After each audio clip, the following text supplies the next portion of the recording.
Refer to figure 205.14. Load 1 is supplied from a 150 amp circuit breaker with 1 gauge conductors. Load 2 is supplied from a 300 amp breaker with 4-aught gauge conductors. Both loads are 3-phase 3-wire.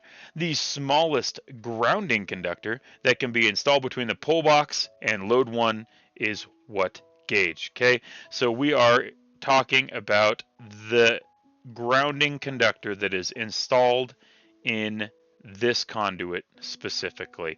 And remember, the grounding conductor, equipment grounding conductor, or equipment bonding jumper on the load side that is installed inside of that conduit is going to be based on the overcurrent protective device protecting the conductors inside of that conduit. So load 1 is supplied from a 150 amp breaker. So let's go take a look at that real quick. That's going to live inside a 250 122 based on that breaker. So the next size up is going to be 200, right? 100 is too small. So the 200 will have a number 6 load side bonding jumper or equipment grounding conductor. Depending on the situation it is there, it will be one of those two pieces of terminology. We'll call it an equipment grounding conductor. So that will be a number 6. Okay, inside of that conduit, right? But we should probably, for the sake of saking it, let's do the other ones as well. Load 2, okay, load 2 is supplied from a 300 amp breaker with 4-aught conductors. So load 2, what size is going to be in that pipe? Let's just do the whole thing, right? A 300 amp breaker here is going to be a number 4. Okay, just so we've done them all. That's going to be a number 4 inside of there. But then you ask, what size will this bad boy be?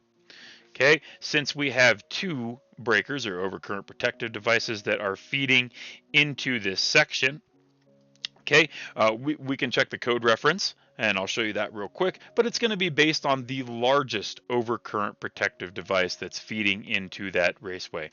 That's in 250.102. Oh, whoa, I did not mean to do that. You go back over there? Things are getting real funky. All right, let's go. Let's go up. Don't click and hold. 250.102. Let me head up here real quick. 250.102. Grounded conductor, bonding conductors, and jumpers is where this lives. Okay, and jumpers. We're talking about jumpers here.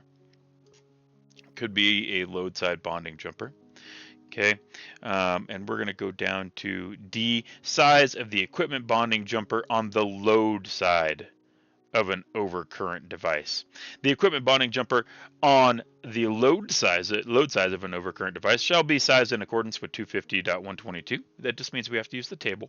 Okay, a single common continuous equipment bonding jumper shall be permitted to connect 2 or more raceways or cables if the bonding jumper is a size in accordance with 250.122 for the largest overcurrent device supplying the circuits therein. Okay, so what that means is we size it based on the largest one that's feeding into it. So since we have a 300 amp breaker and a 150 amp breaker feeding into that pull box, this would be a number 4.